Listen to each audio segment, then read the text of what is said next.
Bilang bahagi ng pagdiriwang ng Arts Month, isinagawa sa lungsod ng Baguio ang isang community art activity na may temang Art Jamming in a Park, na nagbigay ng bukas na espasyo para sa mga kabataan upang ipahayag ang kanilang talento at pagkamalikhain.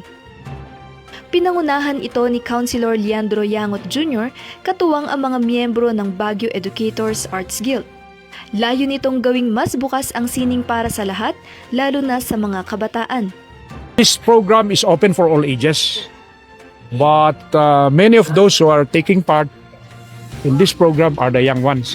That will somehow balance the atmosphere when our kids are into the cell phone craze, gadget craze. Kabilang sa mga aktibidad na isinagawa ang live guitar tutorials, sketching at open-air painting sessions, kung saan malayang na ipapahayag ng mga kabataan ang kanilang talento at malawak na imahinasyon. Ang proyektong ito ay naging magandang oportunidad din para sa mga kabataang nais makilahok at mapaunlad ang kanilang kakayahan sa larangan ng sining. Dahil sa kabila ng murang edad, mahalagang mahubog ang talento ng kabataan, lalo na sa panahong mas nangingibabaw ang paggamit ng mga gadgets.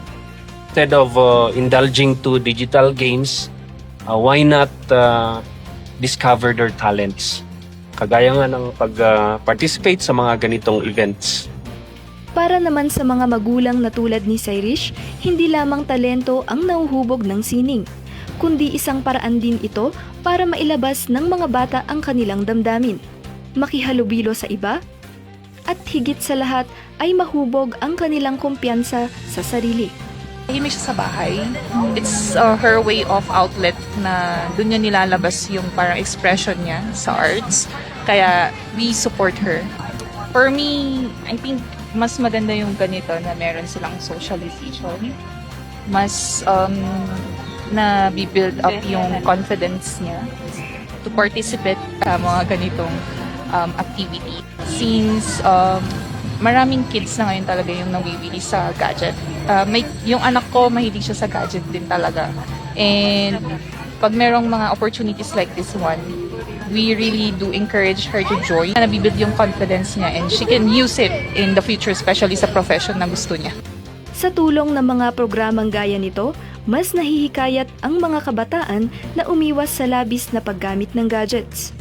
At sa pamamagitan din nito, mas nahuhubog ang talento ng kabataan sa malikhaing paghata ng iba't ibang anyo ng sining.